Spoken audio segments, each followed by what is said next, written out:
Also. Sekarang kita masuk ke gramatik berikutnya, yaitu Ja oder Nein Frage. Artinya pertanyaan di mana jawabannya hanya ada dua, ya oder nein, ya atau tidak.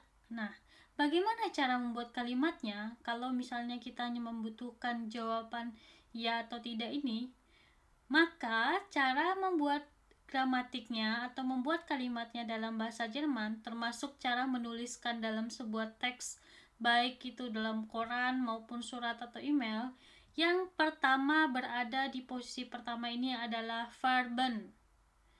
Verben, setelahnya diikuti subjek atau personal pronomen, kemudian objek dan keterangan waktu atau tempat. Contoh, gehen wir ins Kino, pergikah kita ke bioskop? Jawabannya ya atau enggak, ya nein gitu. Di sini jawabannya ya. Contohnya lagi, fahren wir ins Kino? Bisa juga jawabannya nein. Pergikah kita? Fahren dan gehen artinya sama-sama pergi. Gehen itu menggunakan kaki, sementara fahren itu ada akomodasi, contohnya mobil atau kereta ya. Nah, kemudian kalau misalnya dalam sebuah kalimat menginginkan jawaban simple seperti ini, ya atau enggak nein ini, ya udah nein ini, ya posisikan aja kata kerjanya di awal kalimat. Kalau misalnya kata kerjanya di awal kalimat kan artinya kan mengikuti pertanyaan. Contohnya, haben Sie am Dienstag Zeit? Apakah Anda punya waktu di hari Selasa? Nein, leider nih. Tidak, sayangnya enggak, atau sayangnya enggak ada. Kommst du am Samstag mit? Nah, dalam kalimat ini ada kata mit dan kommst. Kita pelajari bahwa ini adalah dalam sebuah verben atau verbennya disebut dengan trennbare Verben. Saya pernah bilang di video sebelumnya, trennbare Verben adalah verben yang ditempeli sebuah preposition. Biasanya mit ini kan preposition dalam kasus datif. Mit kommen. Nah, karena mit kommen merupakan trennbar, maka mitnya harus berada di akhir kalimat. Sementara kommennya, verbennya yang ini, yang merupakan trennbar ini yang harus dikonjugasikan sesuai dengan subjeknya. Di sini subjeknya adalah du. Perhatikan kursor yang saya gerakkan. Du ini konjugasi kata kerjanya harus berakhiran st. Maka menjadi kommst am Samstag, pada hari Sabtu. Ikut datangkah kamu pada hari Sabtu? Gitu maksudnya. Nein oder ja. Musst du heute arbeiten? Nah, kalau misalnya kata tanya yang menggunakan dalam sebuah kalimatnya ada modal verben, contohnya di sini muss. Teman-teman gak cuman muss, ada lagi wills, ada lagi mochtes, ada lagi darf, macam-macam ya, yang termasuk trennbare Verben. Di video sebelumnya saya juga sebutkan, jika ada trennbare Verben dalam sebuah kalimat, maka verben yang lain harus berada di akhir kalimat.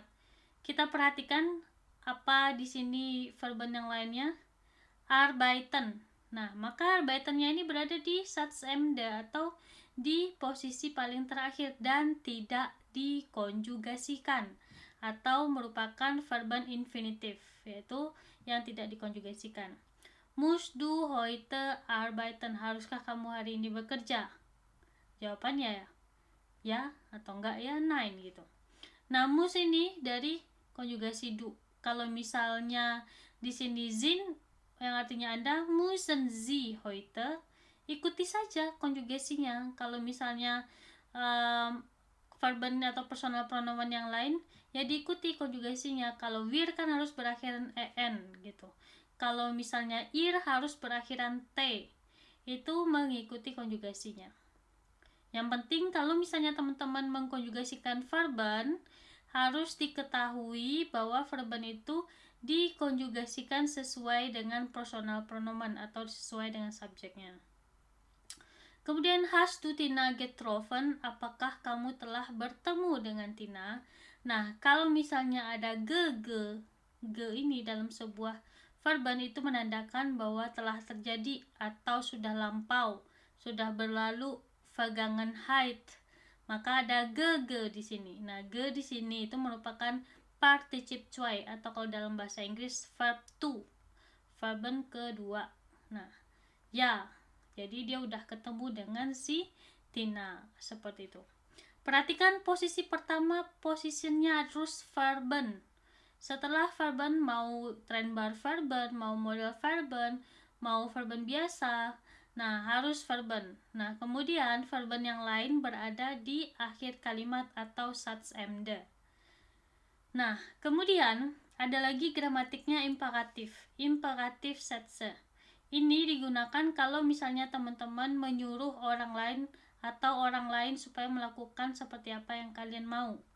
Nah, yang pertama itu juga posisinya di awal kalimat adalah verben. Posisi pertama verben, kemudian keduanya itu personal pronomen, kemudian yang terakhir itu ya mengikuti ya, kalau misalnya dia trennbar berarti ya preposition trennbarnya yang paling terakhir. Dan imperatif saat ini atau kalimat perintah ini kita memerintahkan hanya ke orang lain, artinya ke Anda, ke kamu, ke mereka. Gak mungkin kan kalian memerintah ke diri kalian sendiri. Nah, makanya jika yang memerintah itu ke orang lain yang posisinya sopan, sebutkan Z-nya, gehen Sie links. Pergi Anda ke sebelah atau ke belok. Links itu adalah kiri, rechts artinya kanan. Sprechen Sie mit. Ini adalah mitsprachen. Mitsprachen itu artinya ikut berbicara. Ruf mich bitte an. Nah, siapa yang disuruh? Di sini kan ada subjek yang harusnya, yaitu di sini subjeknya harusnya du. Tapi karena di sini imperatif, maka subjek du harus dihilangkan dan konjugasi st-nya juga harus dihilangkan. Kenapa? Karena imperatif. Jadi tidak perlu dikonjugasikan, artinya kalaupun dikonjugasikan st-nya dihilangkan dan subjek du-nya tidak perlu disebutkan. Karena udah tahu ke siapa kalian memerintah, yaitu ke du atau ke kamu. Atmet langsam ein atmet. Ini kita ketahui bahwa subjeknya adalah ihr. Kenapa? Karena konjugasinya berakhiran t. Nah, kalau misalnya konjugasinya berakhiran t, tetap tidak dihilangkan konjugasi t-nya ini, tapi ir-nya dihilangkan. Einatmen menjadi einatmet gitu. Posisi pertama verben, kalau misalnya dia trennbar verben berarti ya yang trennbarnya berada di akhir kalimat, kemudian verbennya yang dikonjugasikan sesuai dengan subjek. Di sini dijelaskan im imperativ Satz steht das Verben auf Position 1. Artinya dalam imperatif Satz atau kalimat perintah, verben berada di posisi pertama seperti itu. Nah, begitu cara untuk membuat kalimat perintah baik secara lisan maupun secara tulis. Yang paling penting, kalau misalnya Z disebutkan subjeknya, tapi kalau kalian mau memerintah ke subjek yang du atau ir, itu tidak perlu disebutkan subjeknya atau personal pronomennya. Bisa dihilangkan. Tapi khusus untuk du, st-nya tidak perlu ditulis, artinya st-nya hilang. Maka menjadi ruf, bukan rufs, tapi ruf. Seperti itu. Nah, sementara untuk ir ditulis t-nya atau konjugasi kata kerjanya kan kalau ir itu berakhiran t. Tapi ir-nya itu dihilangkan, artinya ir tidak perlu ditulis. Seperti itu untuk membuat kalimat perintah dalam bahasa Jerman. Teman-teman, kalau misalnya ada yang tidak mengerti dari gramatik yang saya jelaskan ataupun dari video-video bahasa Jerman yang saya jelaskan, silahkan tinggalkan jejak di kolom komentar. Nanti akan saya usahakan untuk menjawab atau mengulas kembali pertanyaan yang kalian tidak pahami. Oke? Itu untuk video kali ini. Kita ketemu di next video. Jangan lupa subscribe dan klik tombol lonceng yang ada di YouTube channel Germanschule. Gerne könnt ihr auch eine Bewertung dalassen, wenn ihr wollt, oder das Video mit euren Freunden teilen. Ich bedanke mich für das Zuschauen. Bis zum nächsten Video. Euer German Schule.